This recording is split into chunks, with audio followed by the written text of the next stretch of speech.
함께 고백하겠습니다. 하나님이 여기 계십니다. 하나님이 여기 계십니다. 그것만으로 충분합니다. 그것만으로 충분합니다. 아멘. 2020년이 시작되었습니다. 올 한 해 동안 여러분들의 생각 속에 이 한 단어를 꼭 가지고 1년 동안 한번 계속 묵상했으면 좋을 것 같습니다. 그 단어는 성숙한 신앙이란 무엇일까? 교회를 다닌다면, 소위 예수님을 믿는다면 이 단어, 성숙한 신앙은 과연 무엇일까? 관심을 가져야 되는 것이 일반적인 것입니다. 성숙한 신앙. 근데 이것을 그냥 신앙에만 국한된 것이 아니라 그 성숙한 신앙을 추구하는 삶은 과연 어떠한 모습일까? 여러분들의 삶의 자리에서, 직장에서나 가정에서 성숙한 신앙을 이끌어 가는데 그것이 어떻게 나타나야 되느냐? 라는 질문입니다. 고난이 있고 시련이 있고 아픔이 찾아왔을 때, 때로는 우리 안에 감격한 기쁨이 찾아왔을 때 성숙한 신앙은 과연 어떠한 모습으로 나타나는 것이 옳은 것인지에 대한 질문인 것입니다. 사랑하는 성도 여러분, 성숙한 신앙을 추구하는 삶이란 과연 무엇일까요? 오늘 본문을 통해서 여러분들이 한 주간 동안, 더 나아가 1년 동안 성숙한 신앙을 추구하는 삶에 대해서 나름 신앙적 고백이 일어났으면 좋겠어요. 성숙한 신앙이 어떠한 것이냐? 자기 나름의 정의를 내리면 좋을 것 같습니다. 저는 그래서 이렇게 먼저 고백하고자 합니다. 성숙한 신앙이란 하나님을 아는 것이 내 삶에서 힘이 되고 능력이 되어 이것이 습관이 될 때 우리는 성숙한 사람이 되어간다는 거예요. 하나님을 아는 것이 내 삶에서 힘이 되는 거예요. 그것이 또 내 삶의 능력이 되어서 내 삶의 습관이 어떻게 해요? 영적으로 계속 나아가는 거죠. 이러한 것을 추구하는 사람이 성숙한 성도가 아닌가 생각을 합니다. 그래서 그 사람은 기도와 말씀의 바른 습관을 가지고 말씀의 역사를 따라 살아가면서 참된 예배됨, 즉 하나님과의 관계, 더 나아가 타인을 수용하고 이해하고 복음에 근거한 사랑으로 공동체를 세워가는 사람, 그 사람이 바로 성숙한 사람이라고 저는 정의를 한번 내려봅니다. 여러분은 지금 영적으로 어느 정도 성숙해져 가고 또한 성장해 가고 있습니까? 여러분들 자신이 어느 정도 성장해 왔다고 여기고 있으신지요? 자신이 어느 만큼 성장한 것인지를 안다면, 성도라면 내가 하는 말 한마디가, 내가 하는 행동, 그 한 행동이 누군가에게, 가장 가까운 가족과 공동체 지체들에게 어떠한 영향력을 끼치는지에 대해서 계속 인지를 하고 살아가는 사람인 거예요.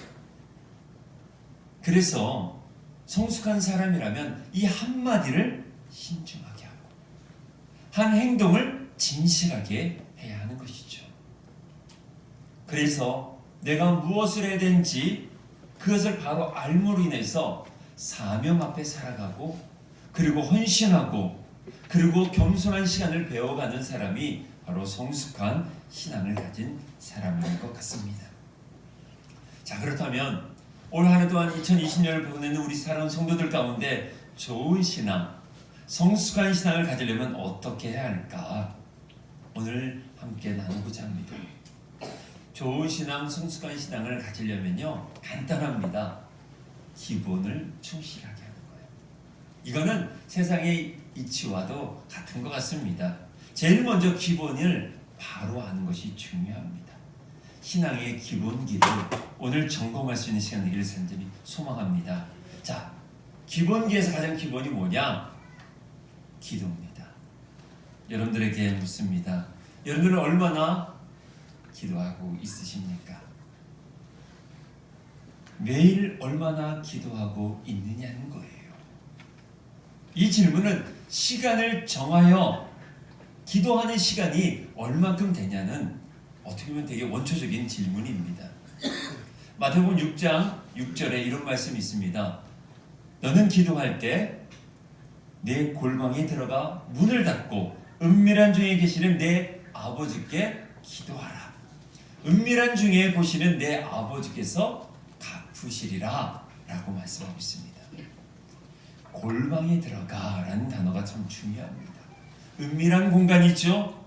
정확하게 표현하면 하나님과 대면하는 시간, 독대할 수 있는 공간을 말합니다. 여러분들은 얼마큼 이런 공간이 있으십니까? 근데 모든 성도라면 자기만의 공간을 가지고 있다는 거예요. 그 공간에 얼만큼 기도로 끌어가느냐가 중요한 거예요. 내 안에 골방이 있어도요, 하루 종일 핸드폰 볼 수가 있어요. 내가 골방이 있어도요, 딴 생각할 수 있고요, 나쁜 짓 할 수 있어요. 그래서 참 신앙이라는 것은 홀로 있을 때 그 사람의 신앙을 알 수가 있어요. 나 홀로 있을 때 하나님을 바라보는 사람이 성숙한 성도죠. 나 홀로 있을 때 아무도 안 보니까 나쁜 짓 하는 사람이 얼마나 많은지 몰라요. 사랑하는 여러분, 여러분은 얼마큼 골방을 가지고 계십니까? 어떤 분이 그런 얘기를 하더라고요. 목사님, 저의 골방은 차 안입니다. 집이 좀 작으셔서 자기 골방을 만들지 못하는 분인데 그분 아침에 시동을 걸어놓고 그 시간 찬양을 들으면서 하나님을 만나는 시간을 갖는데 길지는 않아요. 5분 정도. 근데 그분은 그것이 습관이 되었습니다. 차만 타면 먼저 하나님을 만나는 시간을 가져요. 이러한 시간을 여러분은 얼만큼 가지고 계십니까? 그러한 공간이 여러분들의 삶의 자리에서 계속해서 일어나야 돼요. 레크레이션 중에 이런 게임이 있습니다. 흙과 백을 뒤집는 게임을 합니다. 우리 한번 정균수련회 때 해본 것 같아요. 뒤집는 거예요. 여러분들의 직장에서 이 공간에 그런 기도할 수 있는 공간을 만드는 게 중요한 거예요. 근데 마귀는 어떻게 해요? 계속 덮어버리려고 해요. 바쁘게 만듭니다. 감정을 상하게 만듭니다. 그래서 그 공간을 어떻게 해요? 없애게 만들어요. 처음에는 사무실 가서 기도했었어요. 근데 어느 날부터는 이 공간이 없어지기 시작합니다. 가정에서 그런 공간을 처음 만들었는데 텔레비전 안 보란 얘기 아니에요. 저도 드라마 요즘 엄청 또 빠져 있어요. 예, 그 시간이 있어도요, 그걸 절제할 수 있어야 되겠죠. 그 너머에서는 그 공간을 만드는 게 중요합니다. 사랑하는 여러분, 이 공간을 갖는 것이 바로 신앙의 기본이에요. 또한 누가복음 22장 41절에 이런 말씀이 있습니다. 누가복음 22장 41절에 그들을 떠나 돌 던질 만큼 가서 무릎을 꿇고 기도하다라는 표현이 있어요. 예수님께서 기도하실 때 어떻게 하셨냐? 무릎을 꿇고 기도하셨다는 거예요.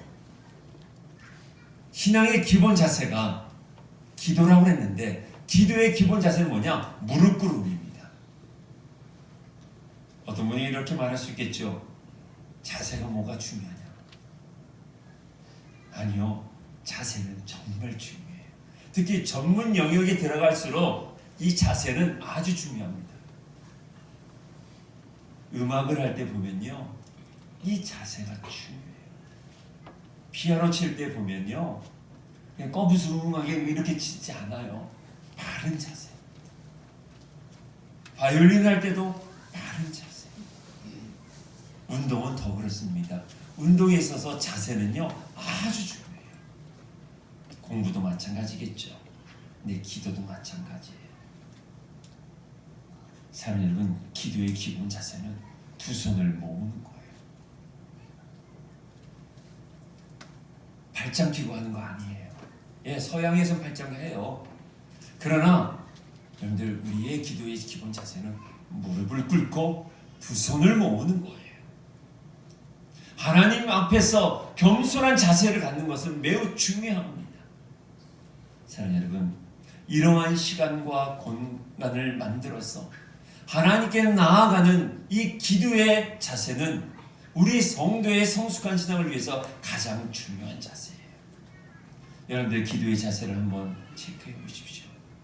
정말 나는 얼마큼 공간을 만들어 가고 시간을 만들고 바른 자세로 기도 생활을 하고 있는지, 여기서부터 우리가 한번 점검을 해봐야 되는 거예요. 마가복음 1장 35절에 이런 말씀이 있습니다. 새벽 오히려 미명에 예수께서 일어나 나아가 한적한 곳으로 가서 거기서 기도하더라. 예수님은요, 새벽에 기도하셨어요. 새벽은 참 졸리는 시간이지. 잠과 싸워야 하는 아주 힘든 전쟁이 벌어지는 시간이 바로 새벽입니다. 그런데요, 사랑하는 여러분, 막상 그 전쟁을 싸우고 나와 보면요, 이 안에 평화로움과 은혜가 채워지던 거예요. 어떤 분이 그럽니다. 꼭 새벽 예배를 드려야 하느냐? 새벽 예배를 드려야지만 좋은 신앙이고 성숙한 신앙이냐고 물을 수 있습니다. 그리고 이렇게 말합니다. 목사님, 새벽 예배 드리면 얼마나 피곤한지 아십니까? 하루가 다 망해지고 엉클어집니다. 이런 이야기를 저는 종종 듣습니다. 근데 생각해보면 이런 것 같아요. 하나님께 기도하고 하루를 망치게 됐다라는 표현과 비슷한 것 같아요. 자기의 삶을 조정하지 아니하고 새벽이라는 시간에만 집착하고 있는 거죠. 제가 아는 변호사 한 분이 계십니다. 그분을 이제 판사 시절 때, 청주 지금이 판사로 계실 때 제가 이제 만나서 이제 교제를 하고 있을 때였어요. 근데 이분이 매일 새벽을 쌓아요. 그래서 전 그때까지만 해도 판사가 할 일이 별로 없는 줄 알았어요. 그래서 우연하게 이제 법원 신우에 예배를 인도하러 갔다가 그분 방을 들어가 봤어요. 깜짝 놀랐어요. 한 사건이 캐비넷 하나예요. 한 캐비넷. 그 사건을 위해서 그 수많은 자료들이 가득 차. 그거를 다 봐야 돼요. 근데 그분은 새벽을 나와요. 그래서 제가 여쭤봤어요. 집사님, 힘들지 않으세요? 새벽에 매일 나올 수 있는 그 이유가 뭡니까? 라고 물어보니까 그분이 그러시더라고요. 저는 삶을 다이어트합니다. 판사로서 업무가 끝나면 저는 술자리를 가지 않습니다. 저는 그 누군가를 만나려고 애쓰지를 않습니다. 저는 텔레비전을 보지 않습니다. 저는 영적인 힘을 공급받기 위해서 철저하게 새벽 제단을 사모하며 나아가는 것입니다. 절제하는 자세, 신앙의 기본 자세예요. 거룩함은요, 절제 쪽에서 나오는 거예요. 우리의 영적인 파워는요, 거룩에 나오는데 그 거룩은 절제에서 나오는 거예요.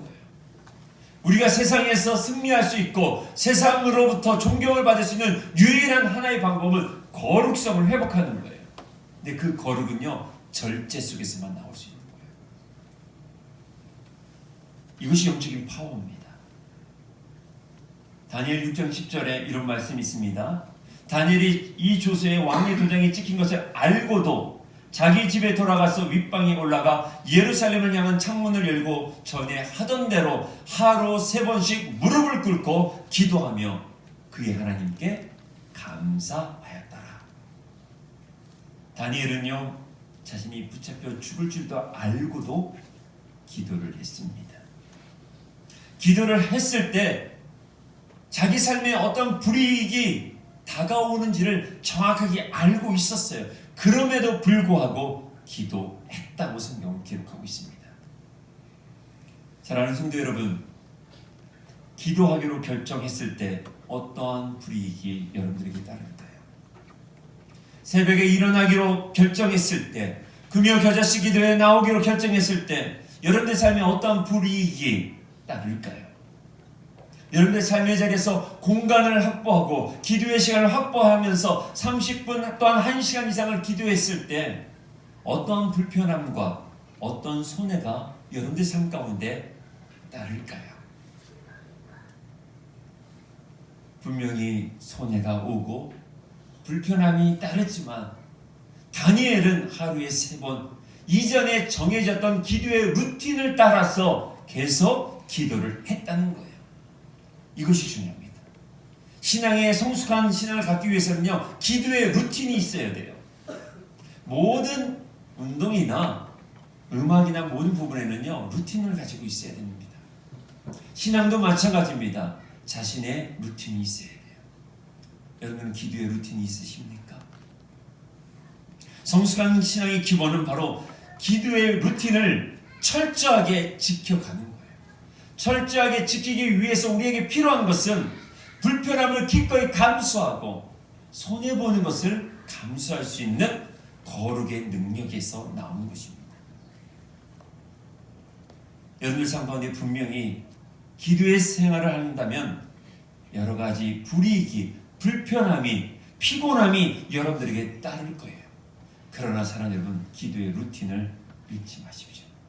기도의 루틴이 있으면요, 그 불편함도 능히 이겨낼 수 있고요, 그러한 찾아오는 피곤함도 이겨낼 수 있는 거예요.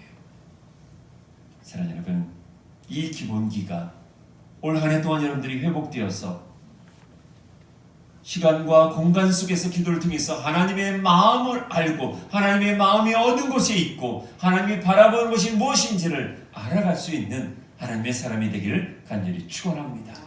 두 번째로, 신앙의 기본은요, 간단해요. 말씀이에요. 여러분들 말씀 생활을 어떻게 하십니까? 원초적으로 여러분들에게 묻겠습니다. 여러분들 성경을 얼마큼 읽으십니까? 아니, 구별된 시간을 속에서 말씀을 얼만큼 되씹고 또 되씹으며 묵상하고 계십니까? 요즘 오여전도회가 이제 배우를 깔아놓고서 하루에 보니까 5장에서 7장을 읽는 그러한 캠페인을 하고 있더라고요. 또 올해 우리 교회 주제가 말씀으로 세워지는 교회 아니겠습니까? 여러분들에게 다시 한번 묻습니다. 여러분들 얼마큼 성경을 읽으십니까? 시편 119편 105절, 너무나 유명한 말씀이죠. 주의 말씀은 내 발의 등이요 내 길의 빛입니다. 다윗의 고백이에요. 다윗이 참 험난한 인생을 살아가는 동안 마지막 노년에 고백하는 것이 주님의 말씀은 내 인생길의 등입니다. 내 길의 빛이다 라고 고백을 해요.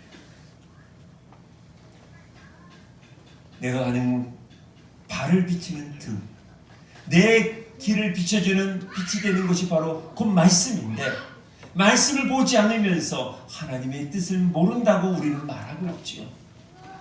이것은 논리적인 신앙인들 안에 아주 비논리적인 변명인 것 같습니다. 말씀을 매일매일 내 삶 가운데 중심으로 두지 않고서 우리는 이렇게 말하죠. 하나님의 뜻이 뭐야? 주의 말씀이 내 발에 어떻게 등이 되고 빛이 될 수 있어? 라고 말하는 비논리적인 변명인 것이죠. 히브리서 4장 12절 아주 유명한 말씀이죠. 하나님의 말씀은 살아있고 활력이 있어 좌우의 날선 어떠한 검보다도 예리하여 혼과 영과 및 관절과 골수를 찔러 쪼개기까지 하며 또 마음의 생각과 뜻을 판단하나니 라고 기록되어 있어요. 하나님의 말씀은 살아 운동력을 가지고 있어요. 그래서 내 생각의 모호함과 내 판단의 어눌함을 찔러 쪼개는 그런 능력 있는 말씀인 것이에요. 이 말씀으로 올해 2020년을 여러분들의 삶을 이끌어가기를 간절히 소망합니다. 근데 이 말씀이 내 안에 들어오지 아니하면 그 말씀이 나의 삶을 변화시키지 않거든요. 그 말씀이 내 삶에 영향력을 줄 수가 없어요. 왜요? 그 말씀을 내가 주야로 묵상하지 않기 때문에. 그래서 시편 1편 1절에서 2절에 이런 말씀이 있죠. 복 있는 사람은 악인의 꾀를 따르지 아니하며 죄인의 길에 서지 아니하며 오만한 자리에 아니하고 오직 여호와의 율법을 즐거워하며 그 율법을 어떻게 한대요? 주야로 묵상한다.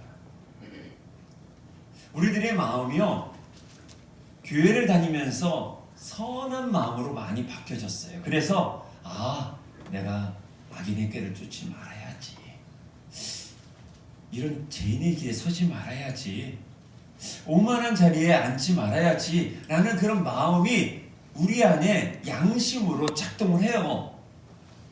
그래서 선한 마음이 우리 가운데 있는데 문제는 말씀이 없어서, 그러면 어떻게 이런 상황을 내가 이겨낼 수 있을까?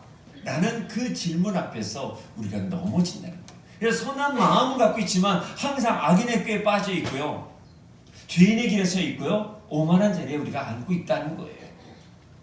그래서 성경은 우리에게 말하고 있습니다.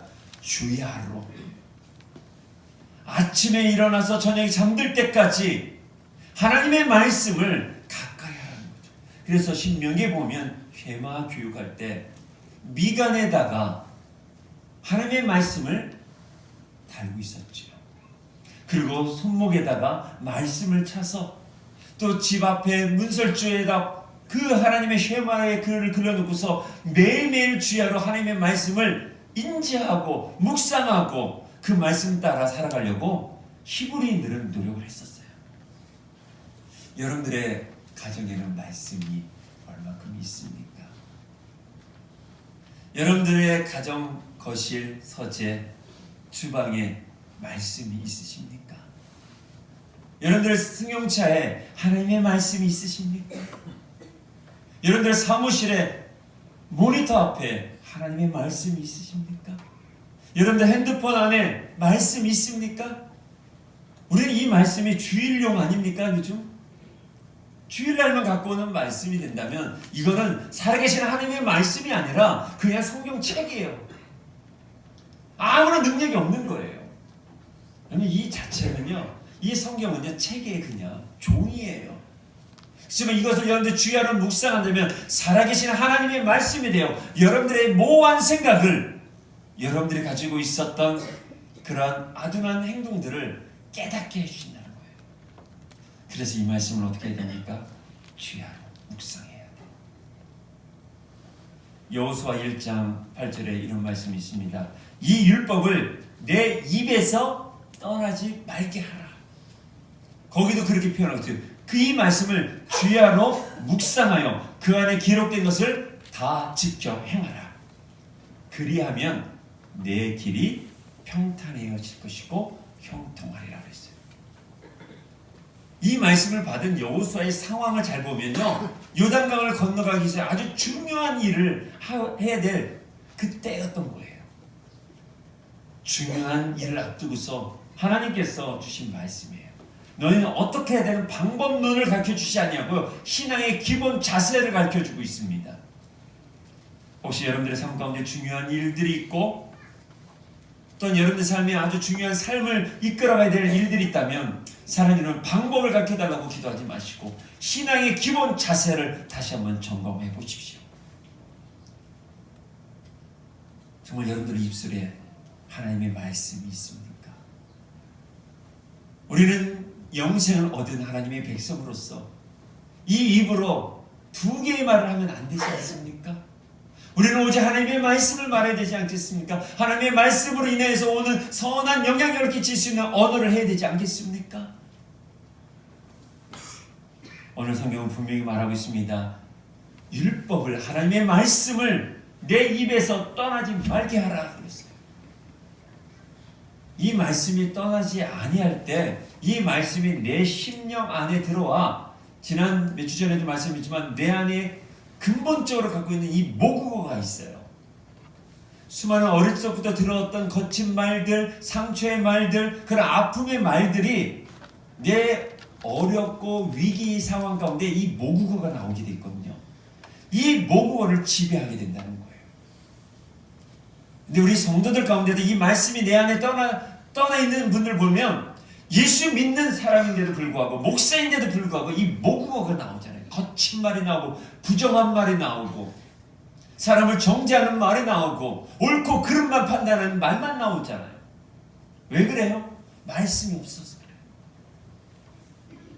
그래서 성경은 말합니다. 내 인생의 중요한 결정을 할 때마다 내 입술에 하나님의 말씀이 있느냐를 체크해봐라.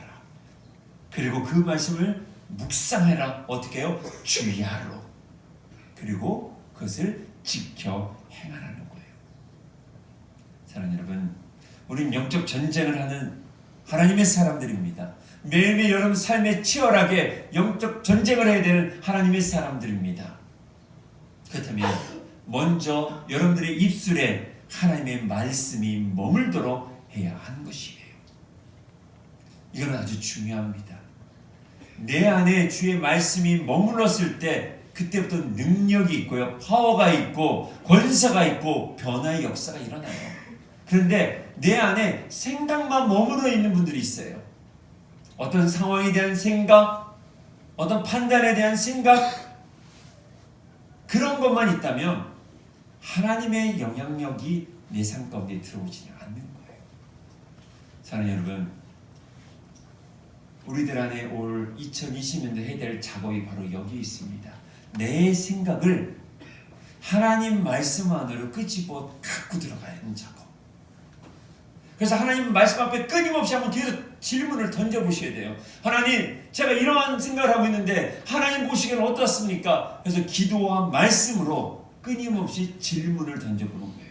하나님, 제가 교회를 바라보는데 이렇게 해야 되는 것 같은데, 여기서 끝나는 것이 아니라 이것을 말씀으로 가지고 나와서 고민해 보셔야 돼요. 근데 이 작업이 없이 내가 생각하는 교회, 내가 생각했던 세상, 내가 생각했던 저 사람, 이러면 어떻게 돼요? 내 판단으로만 계속 살아가는 거예요. 기독교적인 세계관은 그렇지 않습니다. 항상 말씀이라는 필터링을 가지고 있어요.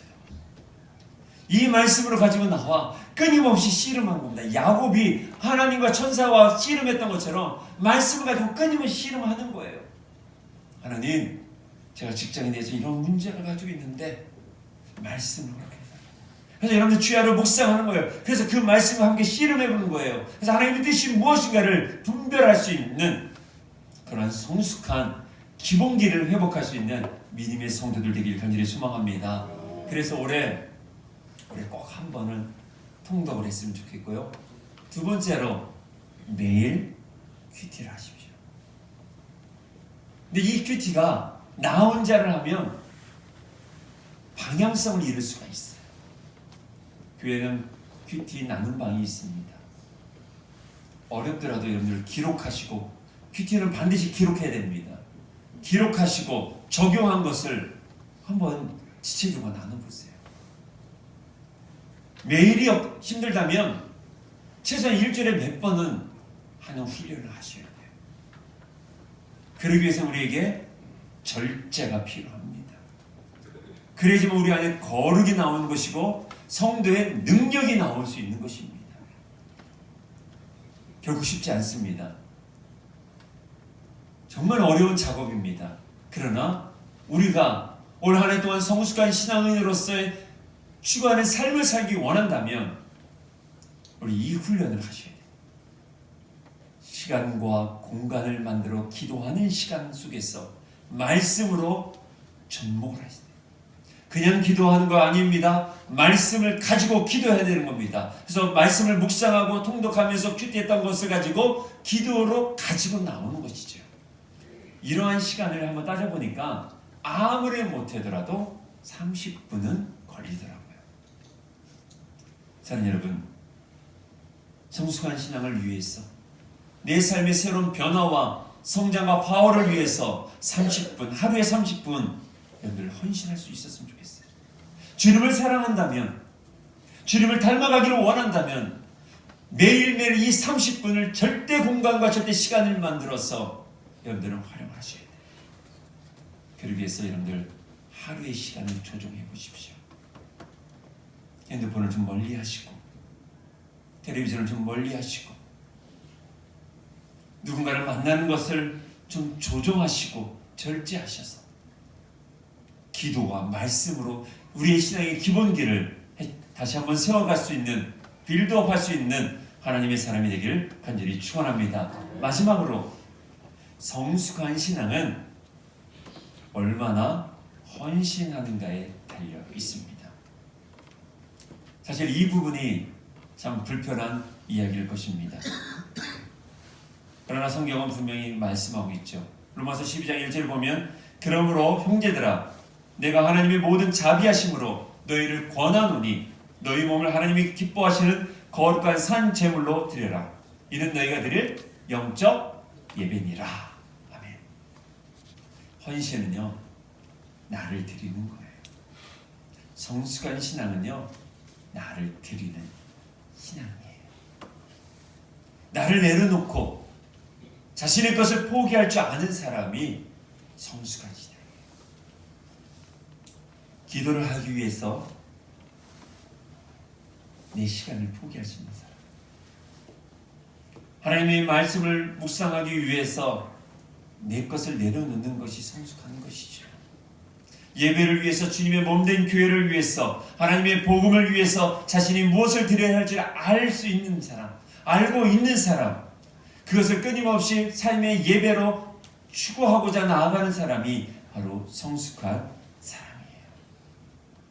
그래서 내 삶의 주인이 하나님이라는 것을 인정하는 자,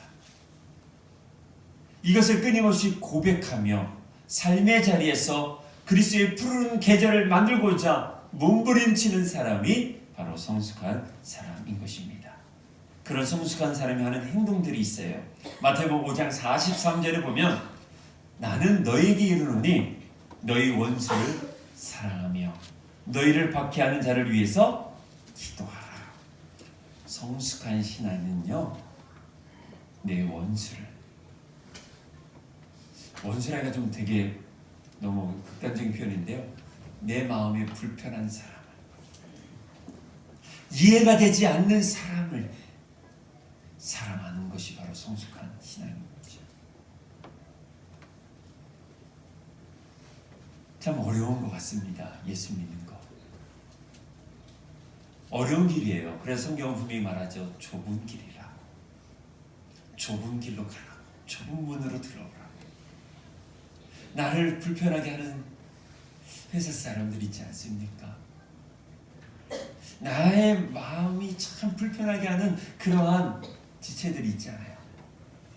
그게 또한 내 가족의 구성원일 수도 있어요. 참 이해되지 않는 사람들이 참 많아요. 목사도 마찬가지예요. 이해되지 않는 사람들이, 그런 성도들이 참 많아요. 그런 일들이 제 삶 가운데 끊임없이 일어나요. 그때 어떻게 해요? 사랑하는 거예요. 그리고 뭐를 해요? 더 나아가 기도해 주라는 거예요. 이게 성숙한 사람. 이걸 어디서 해요? 여러분들이 골방을 만들어서 말씀으로 하는 거예요. 그러니까 이 성경의 기본이요 따로 파트별로 나눠 있지 않는 것 같아요. 어떻게 해요? 복합적이고요 종합적인 거예요. 기도 하나 하고 말씀하고 사랑하고, 그게 아니라 함께 이루어지는 것 같아요. 사랑하는 여러분, 여러분들을 힘들게 하는 사람, 여러분들의 마음을 불편하게 하고 이해할 수 없는 사람들을 위해서 우리 기도합시다. 그리고 사랑합시다. 정말 불편하더라도 그게 좁은 길이고 그게 진리의 길이고 성숙한 신앙을 추구하는 삶의 모습이기에 우리 한번 해보자는 거예요. 또한 야고보서 3장 2절부터 3절에 이런 말씀이 있습니다. 우리가 다 실수가 많으니 만일 말에 실수가 없는 자라면 곧 온전한 사람이라 능히 온몸과 굴레 쓰이리라. 우리가 말들의 입에 재갈을 물리는 것은 우리에게 순종하게 하려고 그 온몸을 제어하는 것이라 그랬어요. 성숙한 사람의 특징 중에 가장 큰 특징이 이 말에 있다는 거예요. 사랑하는 여러분, 말은요 꼭 기억하셔야 돼요. 제가 자주 말씀드리는 건데 말의 함축어예요. 말이라는 것은 뭐냐? 마음의 알갱이라는 뜻이에요. 이 마음의 알갱이가 언어라는 도구로 나오는 거예요. 그래서 여러분들 아까 말한 그 모국어, 예수 그리스도를 믿으면 이 모국어가 변해야 되는데 아직까지 성숙하지 못하는 분은 어떻게 해요? 이 모국어가 나옵니다. 그러니까 이 모국어가 마음의 알갱이로 나와서 어떻게 됩니까? 상대방의 마음에 박히는 거예요. 그러면 이 알맹이가 놀랍게 알을 까고 자라나요. 그래서 내가 누구 자녀에게 예를 들어서 거친 말을 해요. 그러면 그 자녀가 나중에 어떻게 해요? 그런 언어를 그대로 배우게 돼 있어요. 그게 모국어예요. 부모가 매우 합리적인 언어만 계속 써봐요. 그러면 그 자녀도 그렇게 합리적인 언어를 계속 쓰게 돼 있어요. 근데 우리가 성숙한 성도라면 말씀과 기도로 어떻게 해요? 계속 내 마음을 어떻게 해요? 갈아엎은 거예요. 그러니까 이 마음의 알갱이가 어떻게 나오게 돼 있어요? 당연히 성령의 언어가 나오고 사랑의 언어가 나오게 되겠죠. 왜요? 말씀의 기반이 되었어. 심령이 바뀌었기 때문에 그 말도 변화가 되어지는 거예요. 한번 체크해 보십시오. 나의 모국어가 얼만큼 자주 나오는가. 그렇다면 아직 우리는 성숙한 성도가 아니죠. 그렇다면 다시 기본기로 돌아가야 됩니다. 성경은 분명히 기록합니다. 말에 실수가 없는 자라면, 여기서 말에 실수를 하는 것은요, 바로 거친 언어, 누구에게 상처를 주는 언어가 없는 자라면 온전한 사람이라고 성경은 말하고, 그 사람이 성숙한 신앙을 추구하는 삶을 살아가는 성도라고 기록하고 있어요. 사랑하는 여러분, 우리의 언어가 바뀌어야 돼요. 근데 그것은 내가 착한 말 쓰려고 해서 되는 게 아니라 이 마음, 이 모국어를 바꿔야 돼요. 이것을 바꾸기 위해서는 매일 말씀과 기도의 시간, 즉 영성 생활을 해야 한다는 거예요. 신앙 생활이라고 표현하고 있어요. 같이 가야 되는 거예요. 신앙 따로 생활 따로가 아니에요. 영성 따로 생활 따로가 아닙니다. 하나의 단어입니다. 그것은 월요일부터 토요일까지 여러분의 삶에 이루어질 영적 작업이라는 것이에요. 이것을 매일매일 함으로 인해서 여러분들의 언어가 바뀌어지기를 간절히 소망합니다. 여러분에게는 또 어떤 말씀이 나오냐? 디모데후서 4장 2절에 보면 너는 말씀을 전파하라. 때를 얻든지 못 얻든지 항상 힘쓰라. 범사의 오래 참음과 가르침으로 경책하여 경계하며 권하라 그랬어요. 말씀과 기도로 영성생활하는 사람은요, 내 자신이 심령이 바뀌어지잖아요. 그러면 내 모국어가 바뀌어서 말씀에 기반된 언어가 나오게 되니까 당연히 뭐가 나와요? 복음, 예수의 이야기가 나오게 되어 있죠. 이것이 무엇입니까? 바로 전도예요. 왜 우리가 전도를 못할까요? 여기에 대한 확신이 없어서 그래요.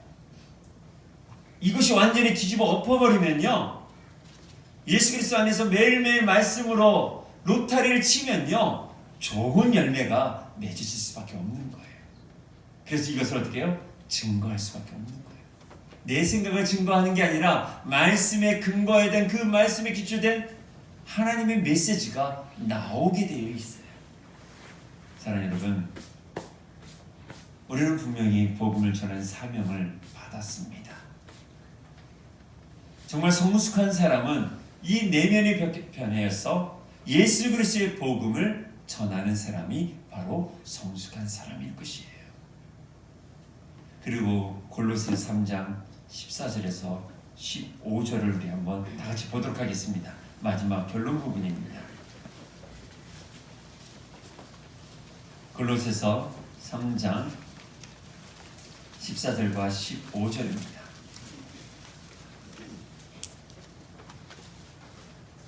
자, 우리 함께 읽겠습니다. 시작. 이 모든 것을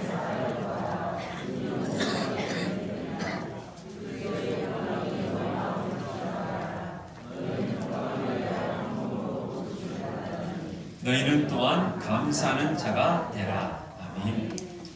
성숙한 신앙을 헌신하는 그 성도들의 삶에 보면 바로 사랑이 있습니다. 그것은 모든 것을 온전하게 매는 띠입니다. 정죄하고 지적함은 절대로 사람을 변화시킬 수가 없습니다. 사람의 변화는 바로 사랑에서 나옵니다. 온전한 사랑은 두려움을 물러가게 하고 성도를, 공동체인 가정과 교회를, 그리고 이 사회를 온전하게 만들어 줍니다. 그리스도의 평강이 바로 그 사랑이 있는 자에게 임하게 되어 있어요. 그리스도의 사랑이 있는 분은요, 그 마음에 그리스도의 평강이 지배하게 되어 있습니다.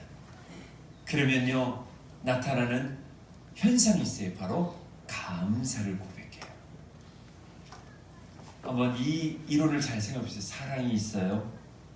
사랑이 있으니까 그 안에 그리스도의 평강이 더해지게 되어 있어요. 그리스도의 평강이 더해지니까 그 사람이 뭐가 있어요? 감사가 있어요. 그래서 사랑하는 사람이 감사하더라고요. 미워하는 사람은 절대로 샬롬이 없죠. 그러니 감사가 없고 원망이 있는 거예요. 사랑하는 여러분, 성숙한 성도는 바로 사랑을 하는 분이더라고요. 끝까지. 요한복음 13장 1절의 말씀처럼 예수님이 제자를 사랑하시되 끝까지 사랑하시고, 분명히 그 다음이면 배신을 하고 소위 말해 예수님의 뒤통수를 치는 그런 일들이 일어난다 할지라도 예수님은 끝까지 사랑하셨어요. 우리는 예수님을 따라가는 자들입니다. 예수님이 좁은 길로 가셨어요. 좁은 문을 열어놓으셨어요. 우리도 좁은 길로 가야 돼요. 사랑하는 여러분, 사랑하십시오. 이해되지 않는 것은 사랑입니다. 내 앞에 일어나는 그 일들, 현상들이 내 기준으로 이해가 안 된다면 사랑하는 여러분, 사랑하십시오. 지체가 이해가 안 되십니까? 불편하십니까? 사랑하십시오. 이것밖에 없어요.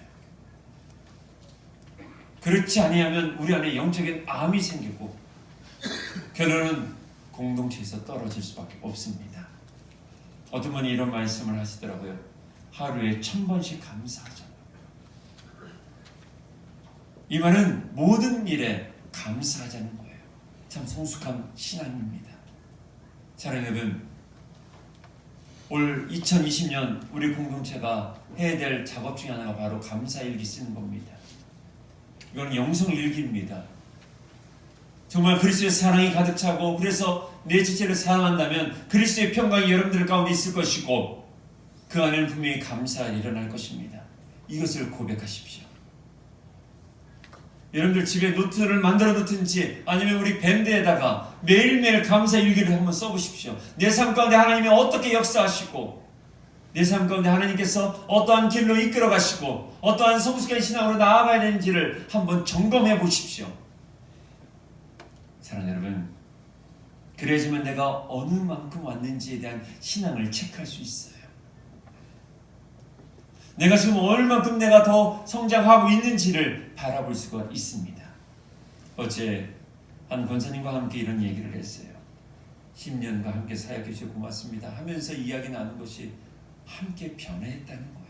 함께 변했다는 것은 함께 성장해 나아갔다는 거예요.